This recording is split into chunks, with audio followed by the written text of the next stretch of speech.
Live from the Lucas Oil Studios, it's Horsepower Hump Day. Because every NASCAR fan needs a push of the old bumper to get them over that hump. Stop. Oh, my God. Here's Kenny, Crash, Richie, and Cole.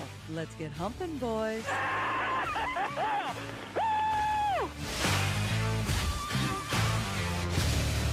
Man, I can't tell you how many times NASCAR has teed it up for the only midweek show, Horsepower Hump Day for SpeedFreaks. It seems like as of the last several months, okay, well, this damn show's been going on, what, since February, March? Is that when we kicked it off? February. Yeah, February. When the hell it was? Yeah, start the season off. Our good friends at NASCAR just seem to wait patiently Monday, Tuesday, and then bam, either minutes before we go on the air or minutes after we go off the air, they drop some news.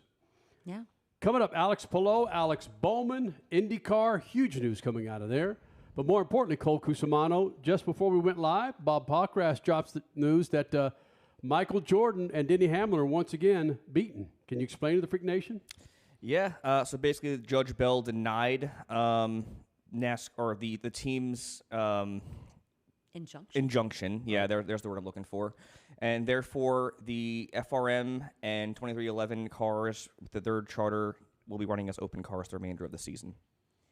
Which I get how the fan base, at least like the Denny Hamlin fan base, the Michael Jordan fan base, I get how they would be upset at this. But then again, they never signed the charter agreement to begin with, so I think this is just part of the process. I don't think this really says much on either way of how the judge is eventually going to go in this case. I think this is kind of status quo. Can I throw something in here? I went to one of the top-rated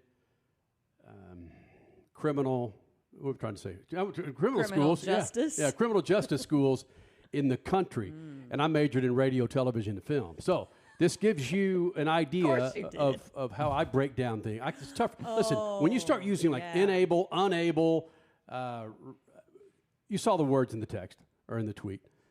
So what? I'm reading this as a radio, television, film student, Cole Cusimano. Nothing's new here. I mean, nothing's surprising. Okay? Not really. Because we didn't think they were going to get their charter back anyway throughout the rest of the season, right? No. I mean, I felt that was that kind of what it was leading towards. They were going to run as open cars the remainder of the season. Not much changes, in my opinion. They didn't take them away. They're still competing for a championship in the case of, the 2311 stable. So, I mean, it is what it is. Oh, but there's a lot that changes because we learned this morning from the Charlotte Observer. If you guys saw this, I thought this. Oh no, the Charlotte Observer! Dun, dun, dun. You don't subscribe?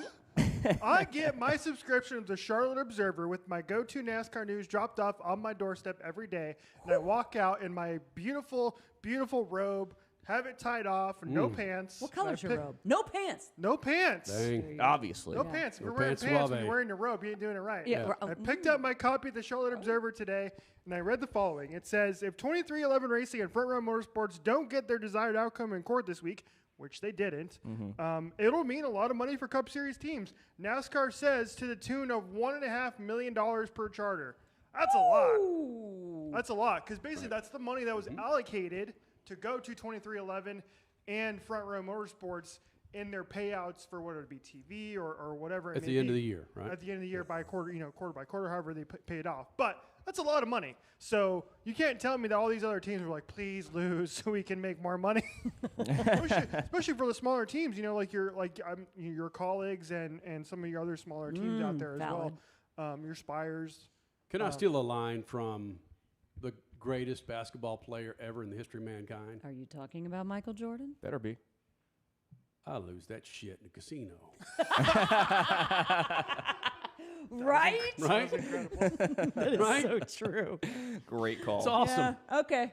What's 1.5? What is that, $15 for you and me?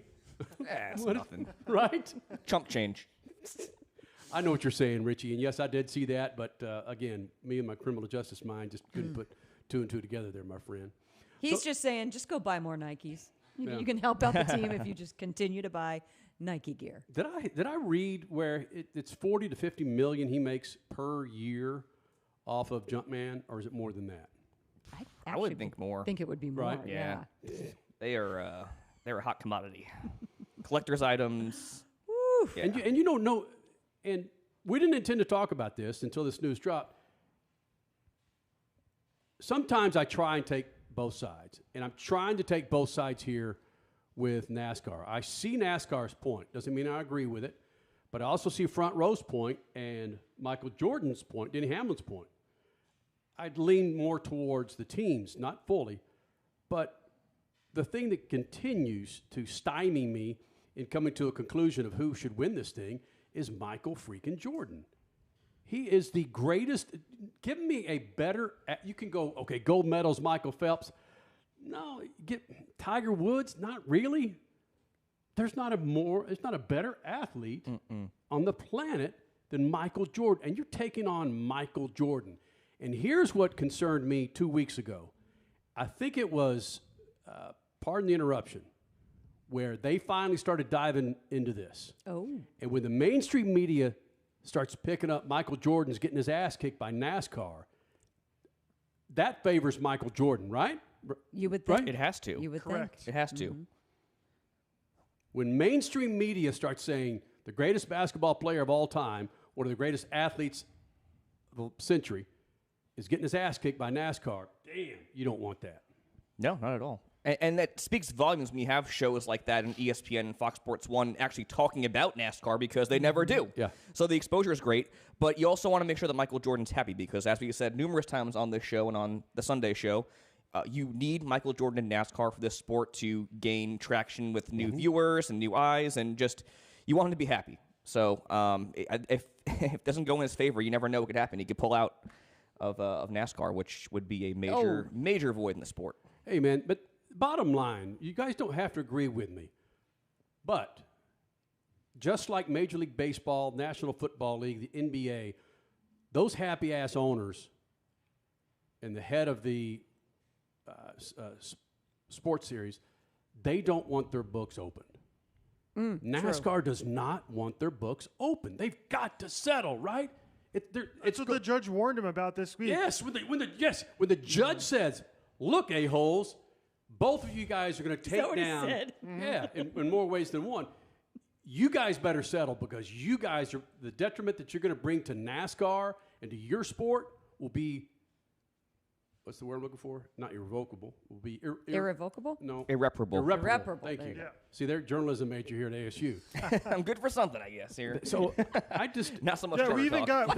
got an owner in the NASCAR Cup Series who we're going to talk about a little bit later on for different reasons. But Dan Towers was quoted in thank the you. Associated Yep. Press. Yep. Jenna Fryer. We had meetings with NASCAR brass a few weeks ago, and it's how can we help? Towers said at last weekend's IndyCar season finale. What we saw in court was.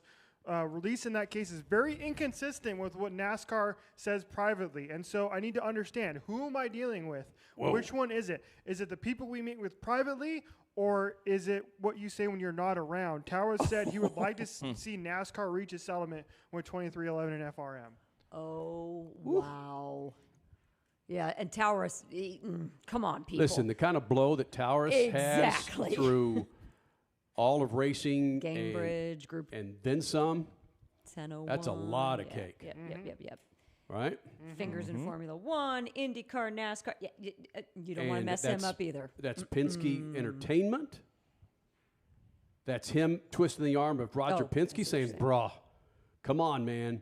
You and freaking Jim France, you, Penske, you and Jimmy get out there and leg wrestle. We need to settle this goddamn thing. Right? Yeah? Yeah. Jimmy would beat Rogers' butt every day. Could you, you just can't, NASCAR cannot open their books. They Yeah, can't. No. I mean, they can, but it would be to their detriment. Oh, yeah, they can, but you're right. But everything, when it goes to court, Freak Nation, you know this, everything is there. Everything that was redacted is redacted, unredacted.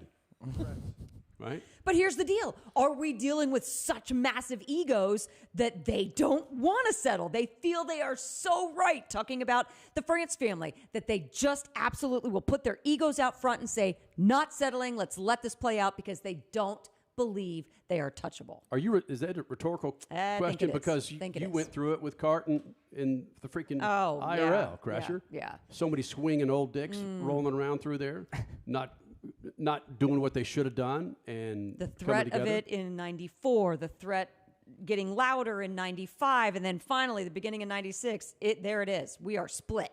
We are split. We had the top of all the motorsports ratings. We had packed houses everywhere we went, and now we are 2 series. Don't do that, NASCAR. IndyCar is still recovering. That was 1996 that it became official, and they are still recovering in the year 2025. Watch out, NASCAR. Yeah, that Watch was out. That was one of the things that I found interesting about all the stuff that came out last week was we found out that NASCAR has a copyright and a trademark on the Gen 7 car. So nobody else, they had never done that previously. Oh, wow. But they have it on the Gen 7 car. So these teams, in that sense, can't just go and remake the Gen 7 car if they wanted to go form their own series and race on SMI tracks or whatever it be. So we found that out. That was number one. We also found out that NASCAR was like, okay, yeah, why don't you go form your own series? You can do that. Well, the problem with that is NASCAR also was trying to lock up the SMI tracks into contracts so they could not have any other series out there. So everything that came out from last week was telling me that it's like, NASCAR knows exactly what they're doing here, and everything I read, Cole, was to me I saw was that this is most on the side of the teams here. They have a really, really good case to make. Really good case to make. I believe That's so, kind of what too. I'm leaning towards as well. Seems like NASCAR's trying to cover a lot of bases here, and I think they know that they're going to probably end up losing this thing, so they're trying to cover all their bases. But I agree. Definitely agree with you So there. you don't think that NASCAR's just going to put their ego out there and say, ha, give us a try? I think they're going to try as much as they can, but how long is it going to last, 'Cause even the judge warned them. The judge flat out said, "Listen, guys, if you guys don't settle, I can do whatever I want to your sport. I can completely ruin your sport. I can completely flip on its heels your entire sport. It's entirely up to me because of what's on the line in this case." And you were talking about, Kenny, Michael Jordan's not gonna, because he doesn't need NASCAR. Michael Jordan does not need NASCAR. So I think he is more willing to take it to distance than NASCAR is, where if NASCAR loses this case, what do? They're in trouble. Well, freaking all those old white dudes that own those legacy teams better be on bended freaking knee doing something that shouldn't be on video to Michael Jordan Okay. in Front Row Motorsports. That's a visual. Are you kidding me? It's Michael Freak. Who owns Live Golf? Saudis. Saudi government. And? Why don't the Saudis in that fund come in if NASCAR blows it up and they just start dropping billions of dollars to create their own series? Well, that's the problem. That's the problem, though. Building race cars is hard. Like, you just can't go out and buy race cars anymore. Like, because that's what NASCAR is saying. It's like, hey, you can't race our Gen 7 car anywhere else. There's not any Gen 6 or Gen 5 cars lying around to go build. So the closest thing is like the car series. The car and that's series, it. yes. The car tour, which I'm pretty sure they brought up, right? They brought- did. They did. Go race in the cars tour. Yeah. But that might be In the front of point. 2,500 people. Every freaking driver says that Gen 7 car blows. Yeah. Maybe that's the idea. They want to blow that up, have freaking Saudis come in here and spend $50 billion to build the new. So that's why the SRX racing account last week said, hey, what's been going on, guys? Hi, good to see you. Cryptic Bring tweet. back IROC. Yeah, now we're talking. Freak Nation, Alex Palou will be joining us here in moments. He is a 4-time champion in the IndyCar series. He's going to be checking in from his bus in New York. What kind of a tour was this the last 24 hours? Media tour, 24 hours. It's been 48 hours all day Tuesday, all day Wednesday. As we speak right now, he's still doing media stuff. He's been racing go-karts down the New York streets. He's been picking out different faces and playing pin the tail on the donkey IndyCar style. It's been bizarre. He's been doing a lot. Let's just put it that way. Also, Alex Bowman, who will be running at Worldwide Technology Raceway coming up on Sunday afternoon, which, by the way, Cole Cusimano and yours truly will be there. We'll both be wearing pants and covering Worldwide Technology Raceway like the freaks do. So be sure you follow us on Twitter, Instagram, Facebook, and then again, Sunday night on SpeedFreaks to watch us bring on your winner and then some from Worldwide Technology Raceway. Get your tickets now www.raceway.com. And can you guys see on my forehead? I went into the dermatologist today. I'm a little curious. I had a couple of freaking precancerous things frozen. I can't see You can't it. see it? I think No. I'm covered up pretty well with my freaking powder. Did you put makeup on? Cool. I put some powder on. Make sure. Can you see him, Richie? Some foundation. We all right? No. Can't see No, this is you're it's good. impeccable. Are you guys old enough to Excellent get your job. face frozen yet? No, I don't think so. All right. Crasher, you've had some of these, right? No, I have never had any sunspot frozen off, but I certainly have had them yanked out of my skin. Oh, I've right. just had them dug out, especially one on the back of my butt. That was no fun. Okay. Well, it's actually on my leg, but it's pretty much the butt.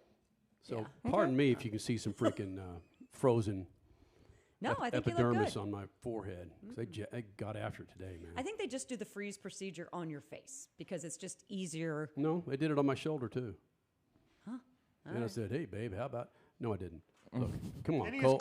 is Kenny's not real today. He's cryogenically frozen. Cryo Kenny. I feel like shit, frankly. I do. Are you serious? That sucks. Yeah, You'd rather be in cryo than doing the I'd show. rather be up in my damn bed than talking to you, happy Oh, bastards. because that's You're not- running Yeah. a good show here, though, I gotta Because- say. Why, Impeccable why job. is that? You're doing a great job. Jesus, man. Leading the ship. Right, Yeah. be on cold medicine more often. man. Cole Cusimano, Richard C. Suave, Crasher. She's here. Yours truly. Where are you there, Johnson? There it is. There it is. Hendrick Cat proud. Yeah. Yeah. Yeah. Also, Alex Bowman joining us here in the Freak Nation, who, again, had a shit week at Darlington. And according to Cole Cusimano, Bristol will work in his favor, allegedly. Is that true, Cole Cusimano? It could work in his favor. I mean, in the next gen, he has a 19th place average finish, but he also finished a career best fourth there in this past spring, so spring of 2024. So, riding Recently had back-to-back the pole? back-to-back poles actually Right. at Bristol. So, I mean, there's cause for optimism, but it's going to be tough for him to make it through on points if his history at WWT is any indication going in. So. Okay, hold on. You're talking about a Hendrick driver, Alex Bowman, potentially not making it past this first round. Yeah, and I think Richie called it actually when he was doing his predictions, I believe. Am I wrong that? I think on you're that? right. Yeah. Correct. Yeah, I Yeah. had Barry Bowman, Dylan, and Austin Cindric missing out. And it's Barry, Bowman, Dylan. Oh, wow. And Cindric. Okay. I mean, because he had an awful day at Darlington, and even before the did. pit road troubles, they just were not really a factor. HMS as a whole was not good in that race, really, besides Larson. But yeah, it's gonna be tough sledding for that 48 bunch, but we'll see. We caught up with him earlier, and I flat out asked him about having a shit car, and he answers it, man. He's one of those cats that he's dry, he can be glib, but he'll tell you what you want to hear, and what he says about his car at Darlington. I'm curious to see if he's going to ship out all those beers that he owes Austin Dillon. Oh, True. Right. Share with the Freak Right. Nation what you're talking Yeah, about. there was because Austin Dillon, Ryan Blaney. Sorry, Blaney. Ryan Blaney. My bad. Ryan Blaney, because Ryan Blaney won Daytona. That is what got Alex Bowman in the playoffs because it was a repeat winner, and so Alex Bowman was quoted as saying, "I owe Ryan Blaney 70,000 beers or whatever." So I'm curious if he is at least on his way to making good on that promise. 70,000. Side note: did you guys see that Ryan Blaney has his own bourbon now? Nuh-uh. Yeah, he has his own bourbon. On the topic of Blaney alcohol. bourbon? No, that's not what it's called, but that'd be pretty cool. Yeah. Why don't you call it Blaney Bourbon? Blaney bourbon. Yeah. What is it called? I gotta look that up. Damn it. Yeah, I didn't have that Blaney prepared here.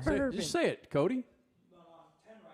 You got it? Okay. 10 rider? I think so. 10 rider. 10 Rider. That's Pays homage. 10 runner. 10 runner. 10 Runner. Yeah. There we the go. drivers of the 10 car in their Got it. in Blaney history. That's Got it. That's badass. Yeah, I like that. That would be a good sub for Blaney's big ass bourbon. Yeah. Blaney's Big Ass Bourbon. Yeah. I do prefer that name. Hey, man, I'm looking forward to Worldwide Technology Raceway, not just because they are a legendous partner with us, but because it's just such a different damn track. And you're talking to a guy that started this little old radio show, and now we're 25 years later, we're the biggest freaking wrap-up show, biggest freaking motorsports brand on the planet if you want to involve social media and coverage of all sports, motorsports with SpeedFreaks. So being the underdog, being the Davey versus Goliath, I know all about that. And that's what Worldwide Technology has been.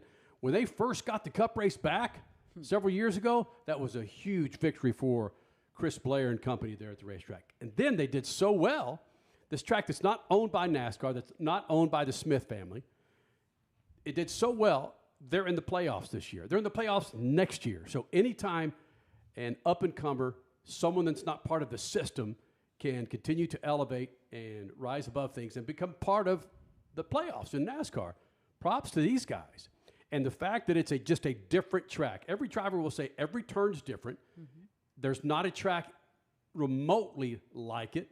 And then it comes to the freaking pyro. Ain't nobody going to outdo Chris Blair when it comes to blowing up half the planet. Damn straight. Right? Damn straight. That is the only track that hosts IndyCar, NASCAR, NHRA, Formula D. I'm missing a series, and I'm sure there's another one out there. It's just incredible what WWT Raceway truly represents. That is run by a group of full-on motorheads. They're not just business people. They get it. They get you, the fans, and that's one of the reasons why we love them so much. They care. They truly care about the fans, about the sports, or the series that they're hosting. It's a great facility. Been there a couple times now. And like you said, it's just so unique, the dimensions, and it's just such a strategy-heavy race, man. It's a great one. It's very deserving of a playoff race. I think it kind of profiles similarly to like a Phoenix or a Richmond or even like an Iowa in that sense, but it's going to be a really fun one. Unpredictable, I think, too. So you and I are on the same plane, right? Yeah. Flying out there? Yeah. Crasher, do I initiate Cole Cusimano traveling for the first time with me, Richie? No, because we've already talked about I know what you're talking about. We've already talked about that on this show. You gotta go be on the lookout for your luggage, homeboy. What was that? Astroglide? Is that what it was? Yeah. Astroglide. Yeah. Okay. I'll keep my my eyes and ears open. Put the You're lock gonna have to on hire the a zipper. security guard while you're in the media center, so you can't leave Kenny alone by himself with your stuff in the media Yes, center. Oh never. man. Never. You're not safe, bro. When you think you're safe, you're not. Trust me. Did you get popped, or was it just Bo? Bo got popped by TSA.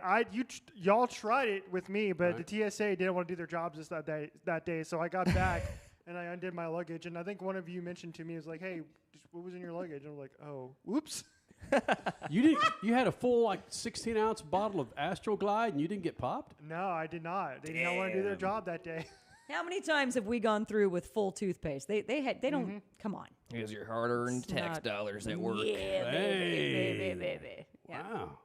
Anyway. I mean, they'll catch all the liquor bottles. I mean, those things you can't go through. I mean, they're having a party somewhere, but Astroglide, I guess they just got a little nervous that day. So a Formula One driver, sorry about that, an IndyCar driver is allegedly going Formula One-ing. One of the most popular IndyCar drivers in the history of mankind changes teams, and IndyCar signs a 4-year contract with another racetrack, and NASCAR still steals 23 minutes into our show. We were going to start off with all this IndyCar insight because it's big news if you're an open-wheel IndyCar fan. And it is big news, Crasher, with Herta, Power, and Toronto being the headlines. Yes, it was just yesterday, Tuesday, that it became official that Will Power and Team Penske were going in separate directions beginning in 2026, or beginning immediately, a.k.a. yesterday. So not like that was a secret to anyone. We all knew that was coming eventually, but the wording was interesting. There was a little sentence in there, a quote from Will Power saying, "I felt like," something along these lines, I'm paraphrasing, "I felt like this was in my best interests." Huh, funny. When this whole summer we were thinking that Penske was just offing you. So, yeah, that became interesting, but then you back up to his press conference after his Portland win, and he did slide in there, maybe it'll be my decision. And then Andretti... Hold on a second, Crasher. Yeah. I don't know. Maybe it'll be my decision.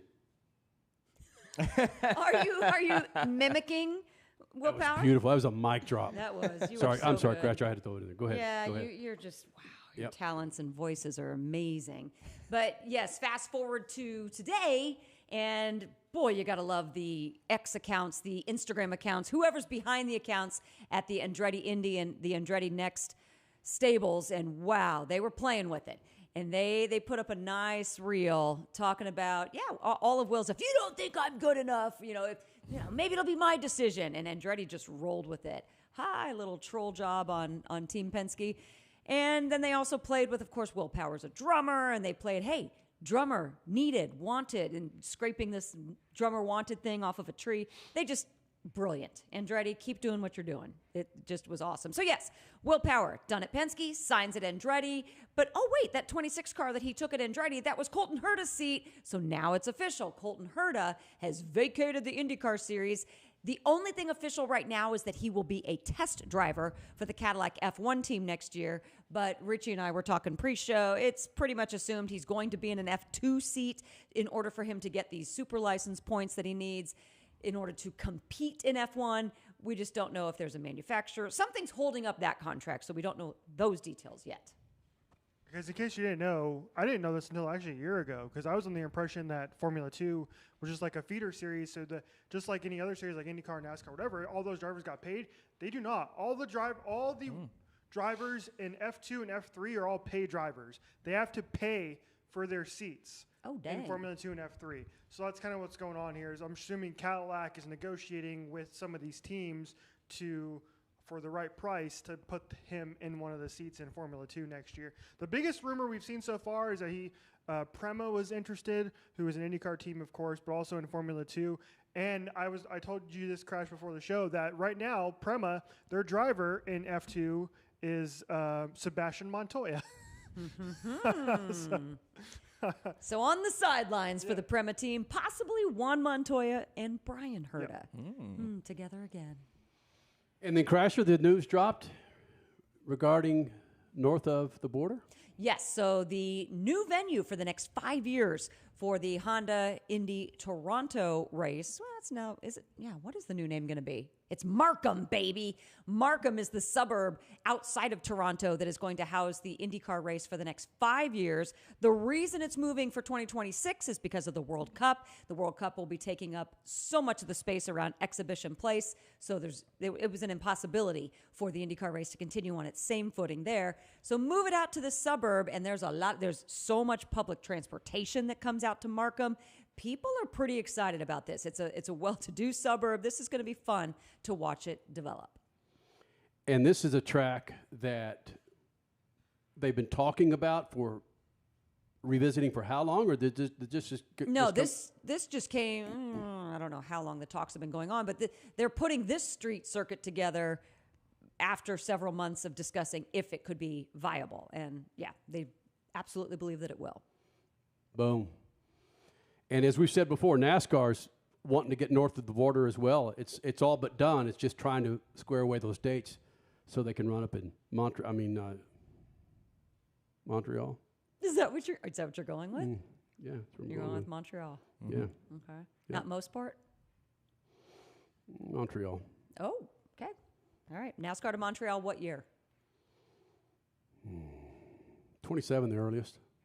Well, of course, 27 is the earliest. Give me a number for sure.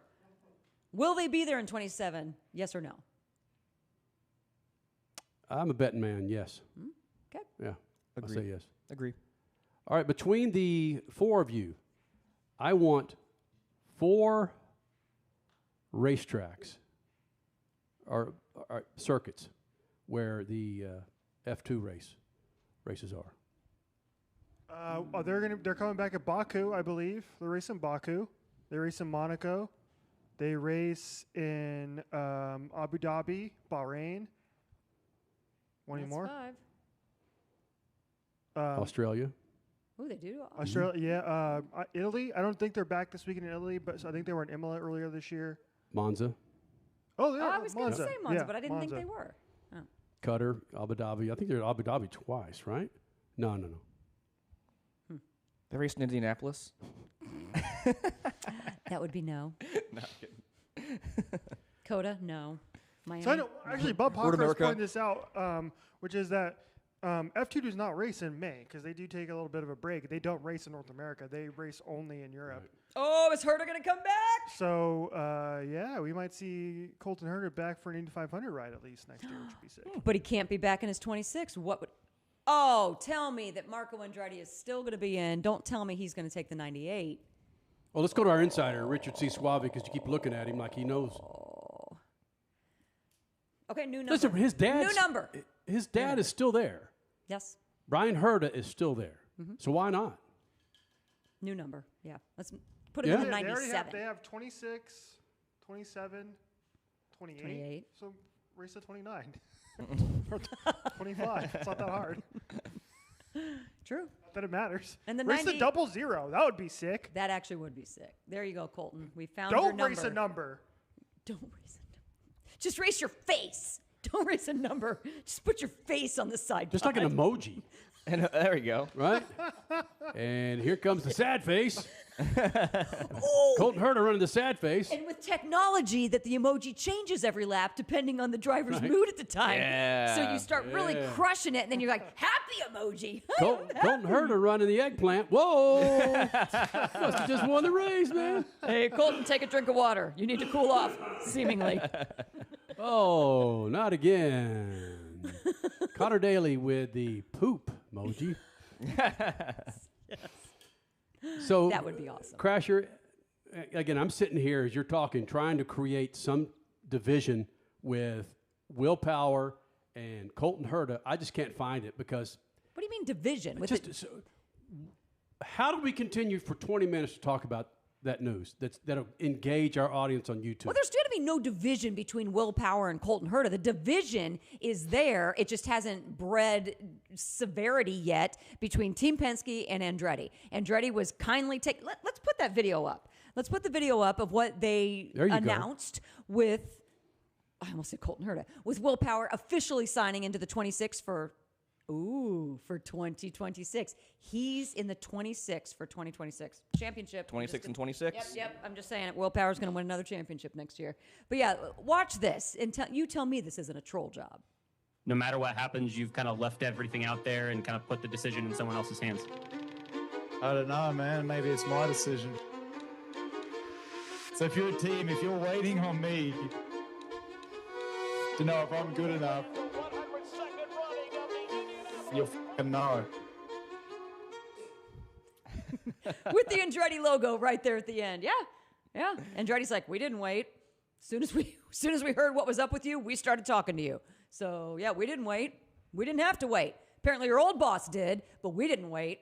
We snagged you. We got you. You are going to race against your former team. You're going to kick your former team's ass, and you're going to win a championship, the 26 and 26. Done. Mic drop. We can close the show right now. Crasher being the open wheel bitch that she is, help me out here. Michael Andretti allegedly has nothing to do with that IndyCar team now? He truly doesn't. Okay, He truly allegedly. doesn't. But he still does have his house on Geist, and he still kind of goes to the office every once in a while. The goddamn name is Andretti, all right? He has something to do with it.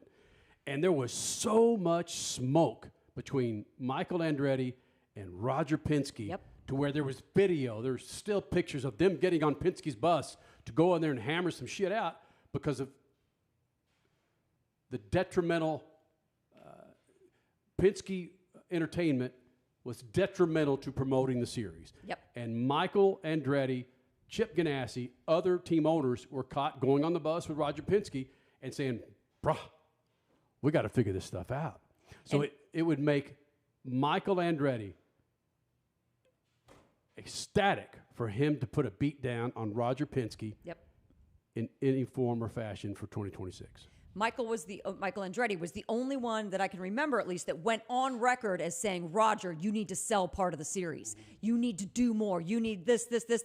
And Michael got trashed for it by the fan base, by some in the media, not all in the media.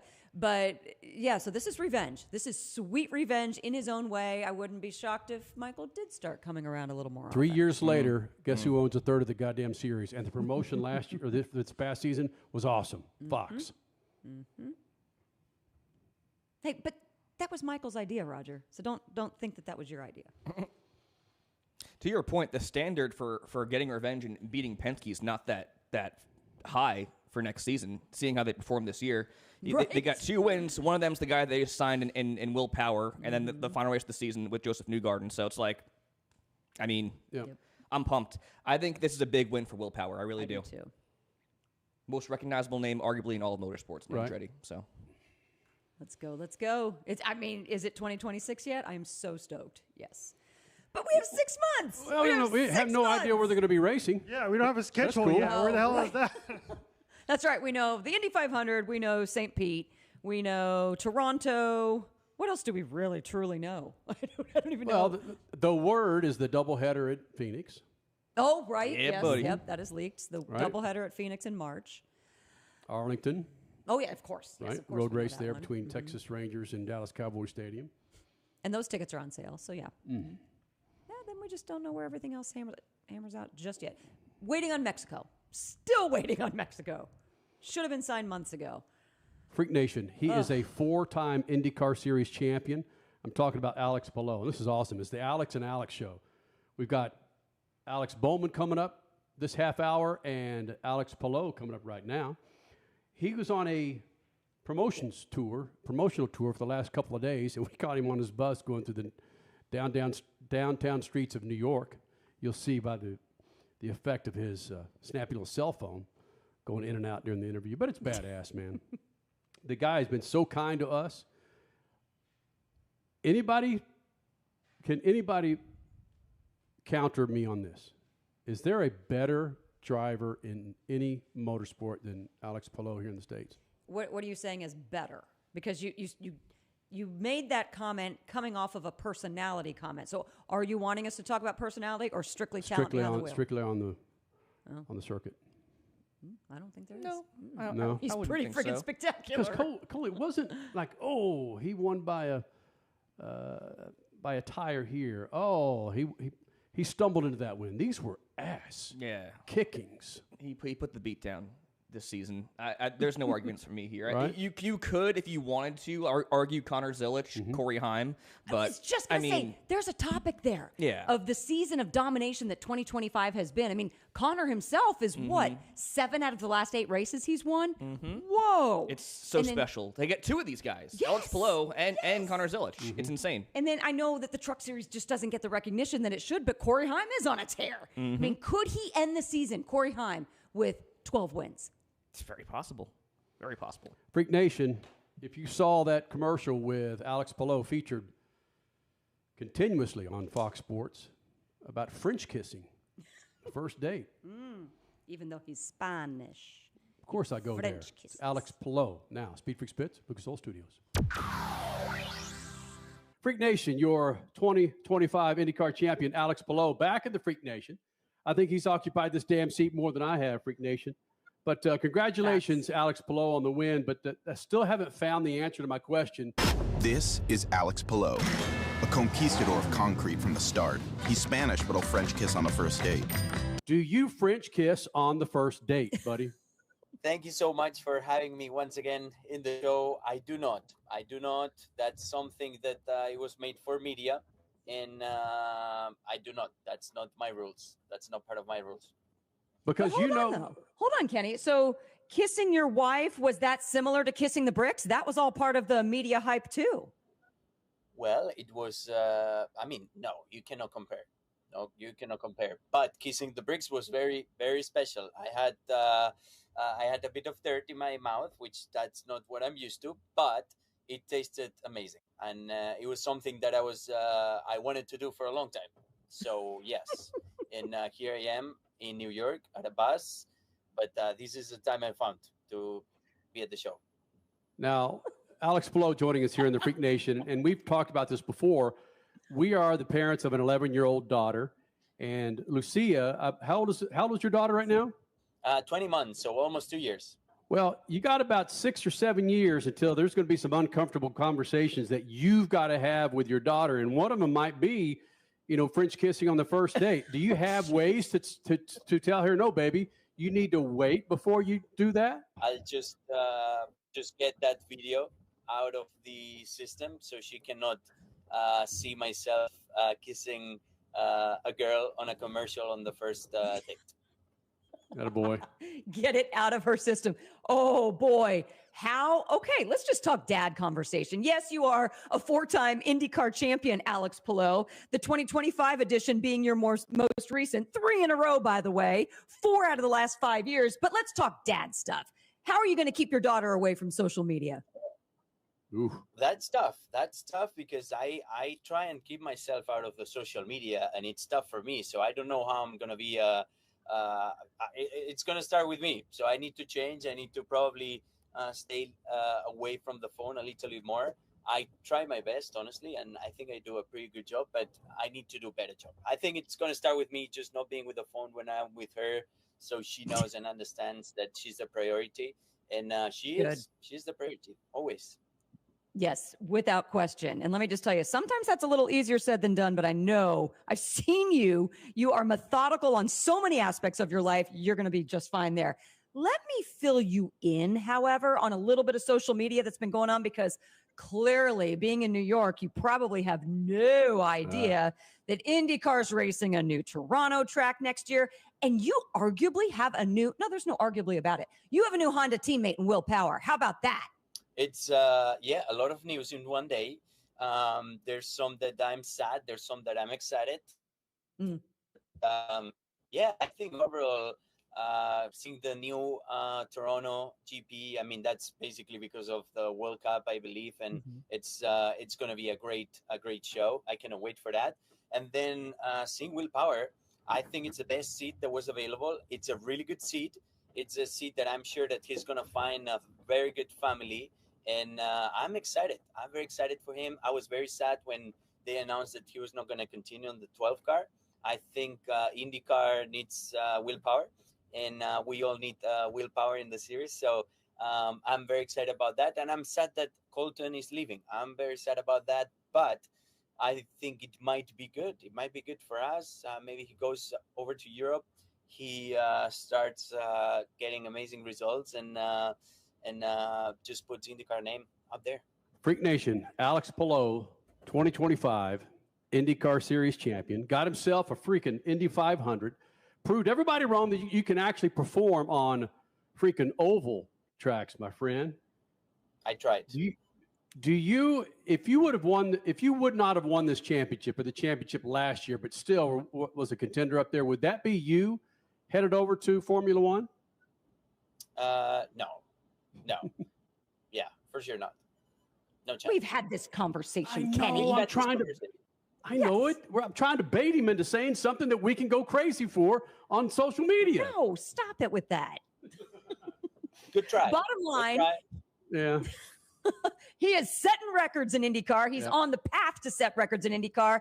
And let's just enjoy it as it happens, because it's nuts. It's absolutely nuts what you're doing. Yet, you've told us in the past, you like to go with short-term goals. So are you even looking at the potential of breaking records in a year, 2, 3, 4 down the road? Not at all, honestly. Not at all. I love that my name and myself can be around those legends and around records. I think it's insane to see my name there. But honestly, speaking, it doesn't really change if I win 3 or 4 IndyCar championships. I think it's about being here for a long time, like what Scott Dixon is doing, being able to win during a period of 15 years, 20 years, a different era of IndyCar, and still be able to be out there winning. And then someday when I retire, look back and be like, wow, we won 4 IndyCar championships or 5 or hopefully more, and be like, wow, I'm happy. I'm very proud of that. But what really motivates me is to wake up every day, try and work out those details to try and go a little bit better than we were last year, try and just win at places that I've never won. I've never won at Long Beach. I've never won at Milwaukee or Nashville. That's what really motivates me. And just working with those cars, with my mechanics, with my engineers and myself as well, trying to just be a bit stronger than we were this year. So yeah, it's amazing. And I think I'm very lucky, and I know I'm very lucky to be in the position I am, but I don't think it changes much if I win 3 or 4 or 5. Wow. Wow. How about Yeah. that? One thing I've really. Yes. Well, we do, but at the same time, the fans, at least my perception of what the fans are looking at right now is, oh my gosh, records are going to be set. Oh my gosh. Oh my gosh. But yeah, you're just taking it one step at a time. So I appreciate that, because what makes athletes so superior is that ability to do so and not get caught up in the hype of something else that could be down the road, yet you're in the immediate that you could ruin that if you take it too far. So, and you're and a perfect example of that. Don't get me wrong. I'll work my ass off to try and get 8 championships. I'll do everything that it's in my hands to win every single year that I can. But that's not what really motivates me to wake up every morning excited and makes me do all the work to just be better. Alex Palou joining us here in the Freak Nation. And Alex, I have not asked an IndyCar driver this question, I believe, over the last 25 years, as we celebrate 25 years of Speed Freaks.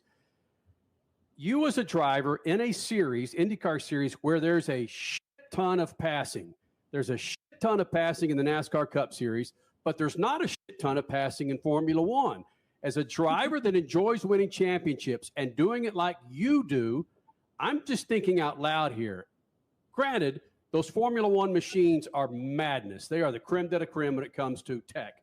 But wouldn't you be a little bored in an apparatus where you might pass somebody 2 or 3 times in one race versus 60, 70 times in one race? I mean, yeah, it's a different mindset. I think when you are in NASCAR or IndyCar, you expect to be like battling like hard. It's hard battles all the time, nonstop. Even if you're battling for 15th, you're like getting the biggest battle on that day. And I think that's the same for IndyCar and NASCAR.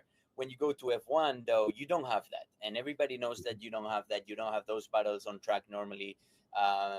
They have DRS, so they try and help passing, but it's normally on the straights, which that's not what makes it tough. Like, that's not what makes it fun when you're racing and you need to outbrake somebody or go around the outside or stuff like that. But what they do is they develop those cars. So maybe it's more of a, okay, I have this car and I need to develop. I need to have the team develop and be a little bit better than the other team. We might not fight directly on track side by side, but we're fighting to have a better car and a better team. So I think the mindset is different. It's it's just a different style. But yeah, I love what we have here for sure. Without question. Yes. I'm going to answer that question in another way, Kenny, and say, heck yes. I want 100, 200, 300 passes in a race. And Alex knows he's staying for that as well. Now, we know you're on your way to yet another interview in New York City, but it's your off season. You are proudly a 3-time consecutive champion in IndyCar. Did I hear correctly that you just started your first fantasy football draft? Yes. Where did you hear that? How did you find that out? A little birdie told me. I just want to know who's on your team. Okay, so I'm not really good, but I know that Josh Allen is on my team. I can pull up the phone and you tell me if the team is good or not. The draft sent me an email and said that my team is B. So I heard that for my first draft pick, not knowing anything about NFL is pretty good. Like, it could be a lot worse. So I have Allen, Robinson, Swift, Brown, Smith, Laporta, Flowers, Steelers defense, and Bates. Oh, okay. That's above average. You'll do well if you know what the hell you're doing, Alex. I have no idea what am I doing. I have zero idea. But the good thing is that I'm starting here, and I am committed to learn and destroy my friends at the fantasy, and and have fun. Attaboy. That's what I want to hear. Well, buddy, we couldn't be more proud of you. We say it every time you join us in here. We appreciate you giving us all this time throughout the year. We look forward to more times next year. We're happy with the way Fox covered the series, and it's only getting better for you guys, buddy. Yeah. Thank you so much, guys. Thank you for covering IndyCar. Thank you for having me on the show. And hopefully we see you guys very soon. One driver that I haven't heard, maybe he has, Crasher, talk about what Alex Palou has done, is doing, and will continue to do, is Jimmy Johnson, a dude that spent a couple of years in the series, who can certainly give his 2 cents on driving an IndyCar versus a NASCAR Cup car and the difficulty of driving a car that has no power steering on a variety of road courses and beat the bejesus out of other world-class drivers. It is interesting you say that, especially because Jimmy drove with the same team that Alex Palou is with. And there is a driver network at Ganassi that is pretty much second to none. Dario Franchitti is constantly in the ears of all these guys. Jimmy is still on the text thread of communicating with Dixon and Palou, and now Kiffin Simpson. There's some other guys that are, I think Montoya's in and out of it. So yeah, that would be some excellent questioning for 7-timer Jimmy Johnson. His thoughts on the record-breaking streak that Alex Palou is currently on. Big Johnson? Yeah, that's you. Big Johnson. I need you on camera. What? The last IndyCar race you went to was that Phoenix with your boy Simon? My boy Simon. What's up with your boy? You talked to him on the reg? No. You don't? Oh, no. Thanks for that terrific insight. There should be some context behind that. The Simon. Yeah, this is a fact. You hung and partied with Simon Pagino. I'm not sure how much I'm supposed to talk about this evening. But how did you meet Simon Pagino? Through Jimmy Johnson's friends in Baja, California. Simon Pagino was Baja connections. Right. Yep. Just I can't really get into it, but yeah. Simon still is fun. I mean, Simon's always been one to be like, yeah, you got something for me? Let me try it. So that makes perfect sense to me. You know who gets lost in all these comparisons, Crasher, for open wheel is Sebastian Bourdais. Yes, okay. Chip Ganassi Racing, speaking of these Twitter accounts, they put out a congratulatory set of videos, and Sebastian Bourdais was one of them. And Sebastian, it was very intriguing not intriguing, it's fact, but it was cool to hear it again. Sebastian Bourdais saying, "Welcome to the 4-time club," or something along those lines. I thought, ooh, yeah. Yep. Sebastian Bourdais, Dario Franchitti, Mario Andretti. I think there was another video, but all of those, the Ganassi team put together for Alex Palou. Cole Cusimano, I'm a betting man, as you know, and I know you don't bet. No. I just give out the advice. Should I bet on Alex Bowman this weekend? No. Oh. Not as a long shot? No. I definitely would not bet on Alex Bowman. Well, you know I'm going to be right there with you if he wins that G-Dam race. Oh, well, I mean, that's the case. Then. I mean, it's going to be Astroglide all in your baggage. Yikes. Oh, my God. Whoa. I wouldn't bet Bowman this weekend. But, you know, stranger things have happened. Man, if you take that out of context and someone just tuned in. Yes. You have to watch the beginning of this show to understand what Kenny all just up in said. your baggage. Trying to gloss over the Astroglide, you know? Yeah. You're going to go home, mom's going to say, I wouldn't be hanging out with that boy anymore. God dang. All right, sorry about that. If I'm not here next week, you'll know why. I'll probably be in holding in St. Louis. Right. On the no-fly list. Yep. All right, so what Astroglide. were you saying about the odds? I actually don't have the odds pulled up right now. Give me 1 second here. I would not bet Alex Bowman, though, because HMS as a whole, outside of Kyle Larson, really has not done well at WWT. And just playing off last week, I mean, there was not much really to gloat about in the 48 camp. Yep.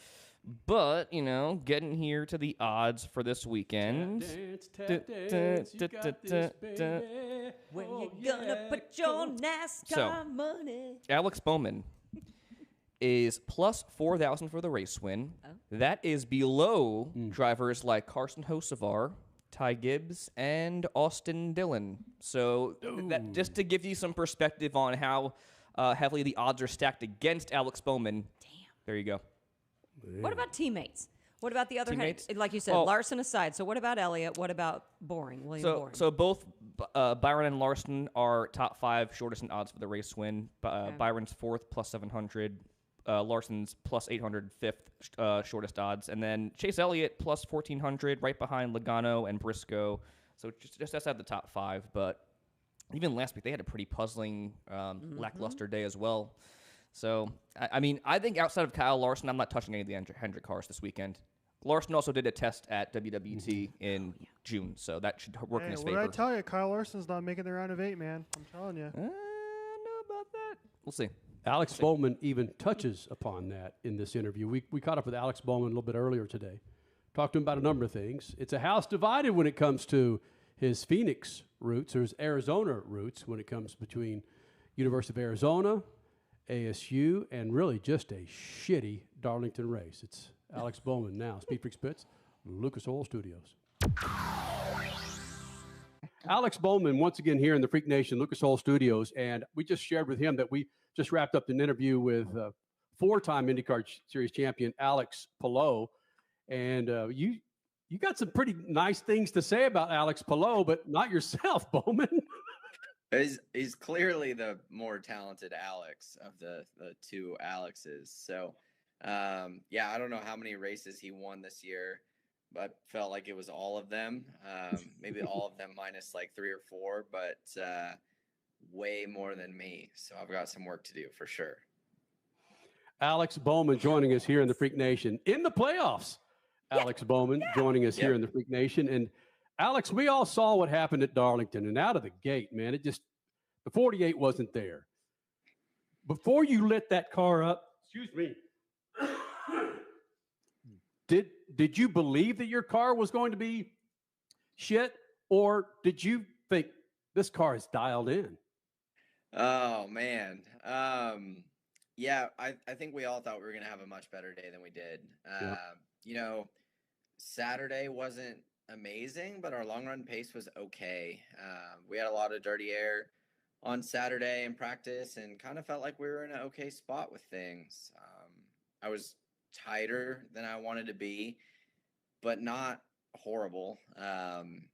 You know, kind of missed it in qualifying a little bit, but you know, the field was super close in qualifying. So, you know, half a tenth or a tenth would have made, you know, a 15 spot swing. So yeah, when we fired it up, to answer your question, when I fired the car up on Sunday, I thought we were going to be okay. I didn't expect to go dominate the race, but I didn't expect to run 31st either. So, super frustrating, you know, all 4 of us, my 3 teammates, we all struggled quite a bit. So, you know, unfortunately our day was a disaster from top to bottom, but all you can do on days like that is learn from it and keep digging. So, you know, it's a new week and we're all working hard to be better this week. And that's really all we can do. Exactly. You can't necessarily look back on that, especially when it appeared to be a team thing, a Chevy thing. So it's like, okay, that's the past. Now we have WWT Raceway in St. Louis. Then after that, we have Bristol. So what can you take from your past for these next couple of tracks before the first cutoff of the playoffs to give you that confidence back and know, hey, it's just another weekend and I got this? Yeah. So 2 places that we've kind of been on opposite ends of the spectrum. You know, Gateway is a place that we haven't ever had race winning speed, but we've had okay days going. You know, we've had 2 mechanical failures there that make our stats look worse than they should. I mean, we haven't been amazing there, but we haven't been awful either. So, looking forward to trying to be better there. It's a place where there can be a lot of strategy involved. So hopefully we'll lean on some of that. And the 5 tested there a couple months ago. So hopefully, you know, they learn things that have us in a better spot when we unload and we can kind of go from there. Bristol, on the other hand, you know, we've been on the pole the last 2 races there, been super fast. We were running second, running down the 5 car when we had a mechanical failure there in the spring. I think we ended up somewhere in the top 10 last fall. So really confident every time we go there. It's one of my favorite tracks, and we've had really fast race cars there. So I don't think we can afford another Darlington at Gateway this week and make up for it at Bristol unless we go win, obviously. So we need to have a good solid week this week and yeah, kind of get back rolling in the right direction.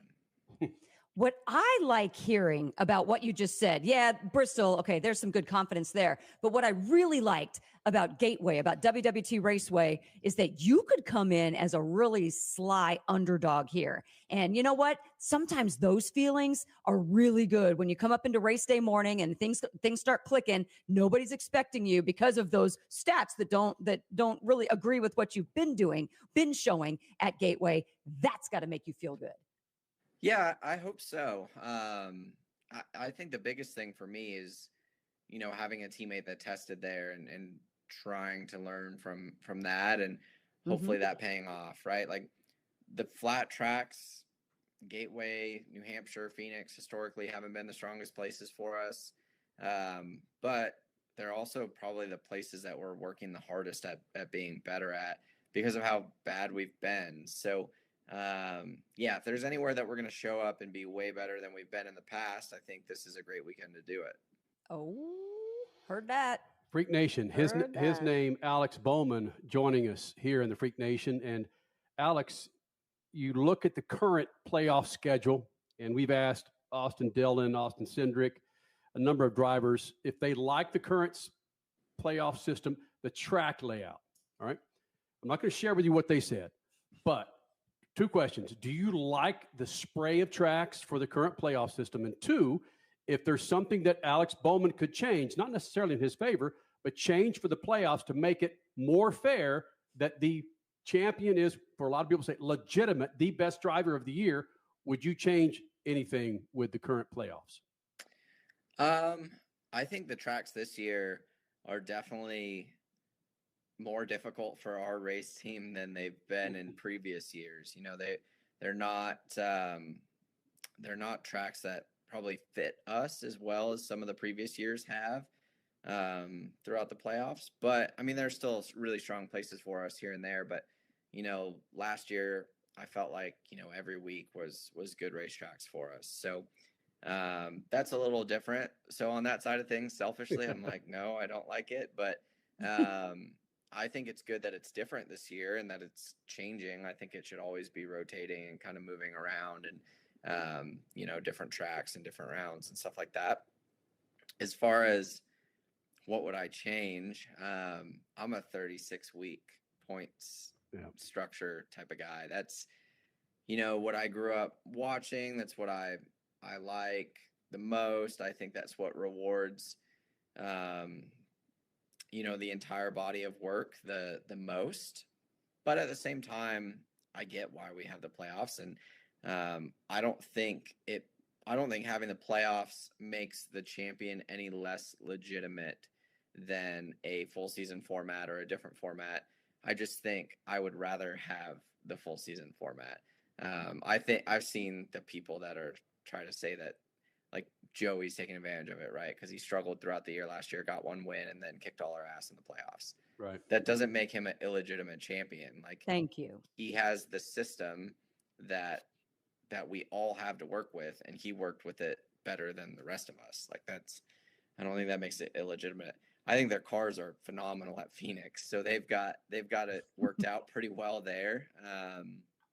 Obviously, the last couple of years, but yeah, they've done a great job at it. I would just like 36 races and call it good.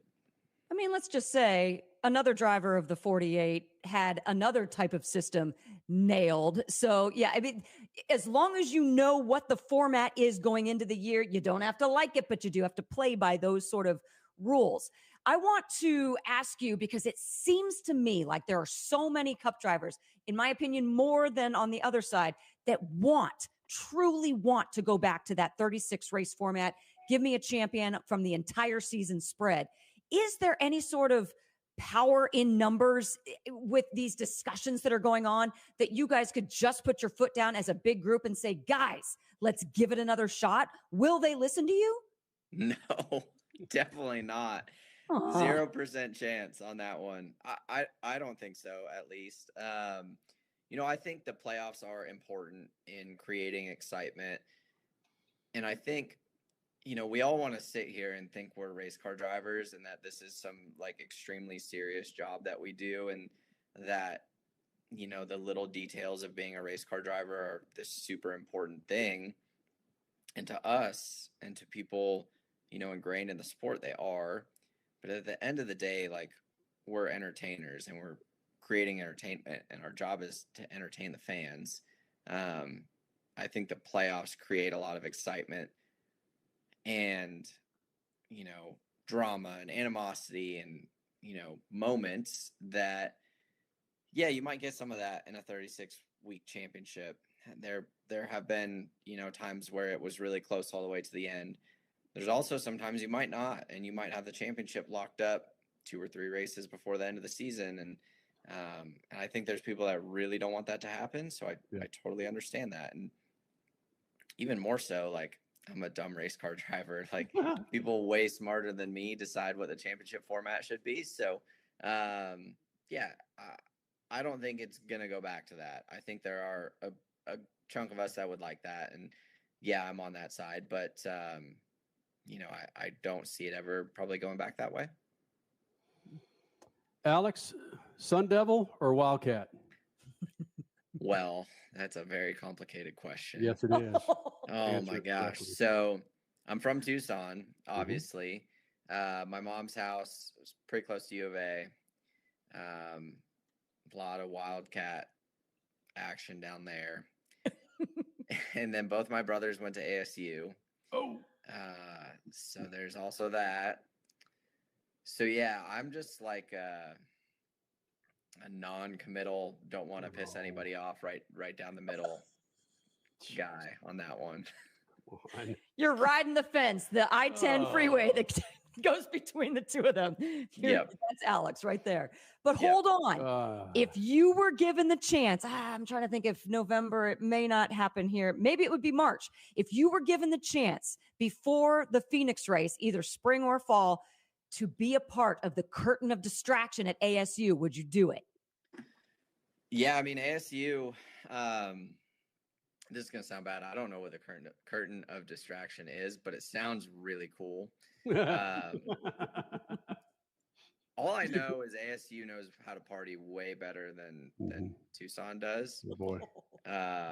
So if the curtain of distraction has something to do with that, yeah, probably. Kind of. Yeah, it's all above board. It's all above board. It's their basketball team, and it's how to basically distract the away team from shooting free throws. And they have random things that pop out of this curtain. And Michael Phelps and nothing but his Speedo.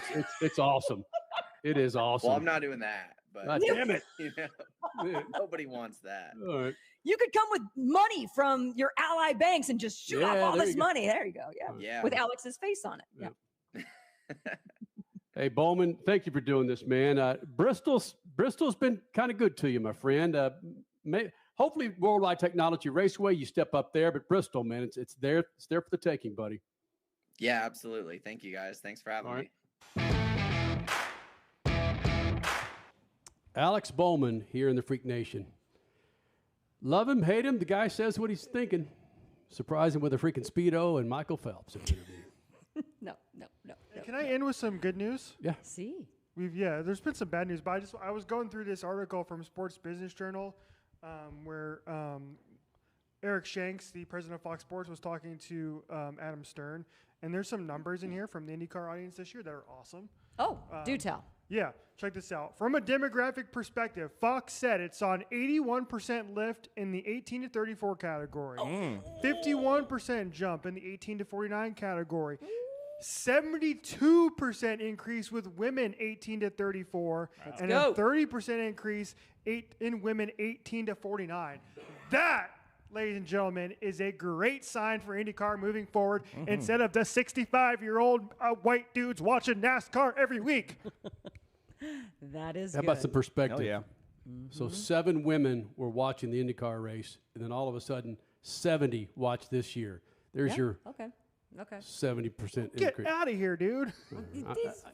Those are all good numbers. Yeah, they're great numbers. There was almost as many people watching the Cup race at Darlington got 1.8 million. The IndyCar race in a season finale of a season championship that was already decided, no playoffs on the line, got what, 1.1 million? 1.4. 1.4 million. Not bad. Yeah. for a championship that was already decided at the end of a season. There you go. Yeah, IndyCar's on the upswing, baby. Come on. Great point. Come on. And you don't need 3-hour races, NASCAR, okay? Oh, let's do that. That was the next story Wednesday. this week, so we can talk about that on maybe on Sunday, hopefully. Yeah. The death of Formula One. Formula One wants to shoot. Formula One wants to shoot their own series. 2-hour races, they want them shorter because of that demographic you just read about. What? It's smart, actually. It's Well, smart, they're man. boring. They're boring, so Well, they are I would boring. advocate for that. Yeah, valid. All right. What? Oh, he's got a white he's piece got a of paper. paper. Oh, boy. Here we go. Oh, boy. First of all, IndyCar riding that wave. We will ChatGPT? see them next week. Oh, No, next yeah, March. Next month. Stop it. September, October, November, December, January, February, March. Hold on. The weekend technically, right? For St. right, Pete? 6.5. Technically starts the end of February? 6 and You're doing like a half a month right there? Half a month. average passes per race, all position. For IndyCar, 346. We talking about this last weekend? Yep. No, we're talking about overall for the seasons, previous seasons. Average lead changes per race for IndyCar series varies by track, of course. That can range from 20 to 40. Okay, that's for the lead, Crash. Okay. NASCAR green flag passes average 7,675 passes. Varies track to track for green flag passes 20 to 40. Oh, same Okay. on the leader. Okay. The leader. Formula One. Oh, no. Average passes per race. Not even triple digits. 15. 35 to 45. Average lead changes under 10 per race. Bro, That's not it's entertaining. not your 2 hours that you've got to fix. You got to fix the effing competition. But they won't. It's machine versus machine. Not a lot of man versus man. It's machine versus machine. Yeah. Great point. We'll do it again on Sunday night, Freak Nation. Make sure you're here 10 p.m. Eastern, 7 p.m. Pacific. Follow us on Twitter, Instagram. Be sure you like this snappy little YouTube page, and you subscribe. Or you subscribe to this page and like this video. Thank you guys for being a part of it. Do it again Sunday night. Later.